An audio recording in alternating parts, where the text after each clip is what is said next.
Hi, this is Brock Meyer, and I want to talk to you about the holiday season that is coming up. You ever have those awkward family moments? And I think at Christmas time is one of those times where we can have awkward family Christmases. I want to tell you a story about the very first awkward Christmas moment. And it is the first Christmas ever with the birth of Jesus. Here we have Joseph and Mary that are coming home because Caesar Augustus had issued that a census should be taken of all of the towns. So everyone's returning home. And yet it says that Joseph did not want to be with Mary when he found out that she was pregnant with a baby. And he thought in his mind privately how he could divorce her and leave. You ever been in one of those relationships where you just didn't want to be there?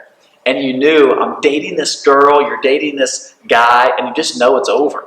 And yet you're invited to family Christmas. And you're holding the nieces and nephews, and you're like, I'm sorry, little junior, but this is going to be our last time. You know you just don't want to be there. And that awkward feeling, you're standing there posing for pictures, and you're like, get me out of here. It's just awkward. Until an angel of the Lord came and convinced Joseph and called him to a life of obedience, saying, I've called you to do this. This is my son. I have given Mary this baby, and I want you to raise him. And it says that Joseph obeyed. Powerful little moment there to obey and to follow the Lord. As they are coming home, you would think that you hear the story. My son is coming home. I want to make the house ready. And for me, every time that I would come home to visit my parents when I lived out of town, I get to stay in my childhood bedroom. And you got the Michael Jordan posters hanging everywhere. I got my girl with me, and I can't wait to show her my Little League trophy, show that I was a big stud muffin when I was 10. And so you're excited to come back to that childhood bedroom. And yet, they don't have any room for you. And also, all the hotels are booked because everybody had come back home for the census. There's no hotel rooms. There's no room in your own house. And then you come walking in, and you want to introduce your girlfriend, because they had not consummated the marriage yet, so they're just engaged to be married. And so now you're going to introduce your girlfriend or your fiance, and she's 9 months pregnant, and the child is not yours. Awkward family moment right there, right? Hey, Mom, can my new girlfriend who's 9 months pregnant with not my baby give birth in your bed? No. And so they stay outside. Not that it was, this nasty barn. It was right next to the house and not as nice as the pole barns that people live in today. But they were okay. They were taken care of. But isn't it fascinating? You got somebody in your house that doesn't have a bed and they're delivering a baby. The mom was nice enough, apparently, to at least clean out the cow trough so the baby could lay in the manger. Also, have you ever had those awkward family Christmases where uninvited guests just kind of show up? Or you didn't realize that cousin had a new girlfriend and he invited her and you're like, oh shoot, we weren't expecting Sally to be here. Or maybe there's just kind of some of those tension points where they just assume they were invited and they roll up in on Christmas like the shepherds.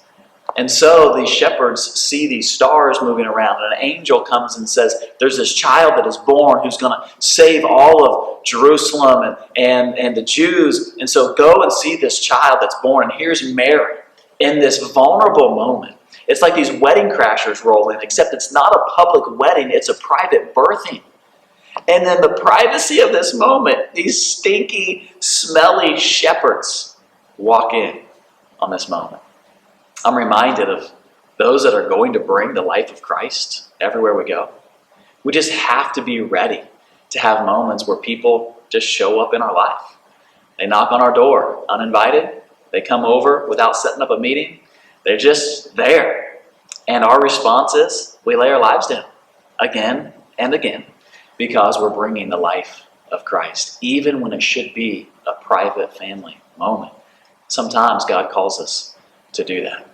And then we see, after all of these sort of awkward moments are happening, at the birth of Jesus, mind you, it's a couple years later, and it says that there's magi from afar, these wise men that are studying the stars, these star trekkies, these guys that are chasing the stars, they're trekking all over. And they hear this voice from the Lord to follow these stars. And when they come to King Herod, they said, there's a new king who's been born. And we want to find this king. Where can we find him? And the king freaks out and he says, no, there's no other king on the scene. What? There's another king that's coming and he's going to lead my people? And he says, yeah, this has all happened in the last couple of years. And he says, every boy that's 2 years old or younger must die. And they wipe him out. Maybe y'all know that's a little awkward for a Christmas moment. Have you ever had those times where people want to wipe you out? Maybe it's family members, maybe it's a husband or a spouse, where they just want out and they want to wipe you out. Or there's little gossips in the corner, or little conversations around the turkey where they're talking about you. And it's just not bringing life, it's not welcoming, it's kind of dismissing you and pushing you out. This was happening to Jesus as just a little kid. But here's what I like about these Star Trekkies, these kind of weird guys. They show up late, they bring weird gifts. Like, what in the world is this baby going to do with frankincense, right? Kind of a funny gift to bring. And yet, what I like about them is sometimes we find great comfort in those that are outside the normal circle. We find some comfort in those that other people might just dismiss as these weirdo Star Trekkies. But man, there's something there. You ever have that weird uncle? That weird uncle that shows up late to Christmas, doesn't bring a gift, drinks all the eggnog, and then jumps in the swimming pool? That's the awkward family Christmas. And yet there is gold to be mined out of that crazy uncle. This is the first Christmas. It's weird. It's awkward. It's hard. It's not always fun, hallmarky, fuzzy, warm feelings. Jesus was brought to this life in a very hard situation.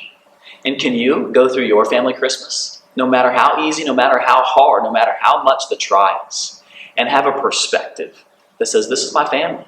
I'm in it. I'm going to love on them. I'm going to embrace all the weirdness. I'm going to love them through it. And here's what I like about Joseph, the very first principle. Whenever he wanted out and he didn't want to stay, he had an encounter with the Lord in the presence. And an encounter in the presence changes your mind real quick. And the way you used to think about somebody is all shifted. The way you used to want to repay evil with evil, now you want to repay evil with good. There's just something that happens. And so I just want to encourage you, during this holiday season, get in the presence. Have these encounter moments. Sit before the Lord and say, God, get my heart right with my family. Get my mind fixed upon the main reason for the season.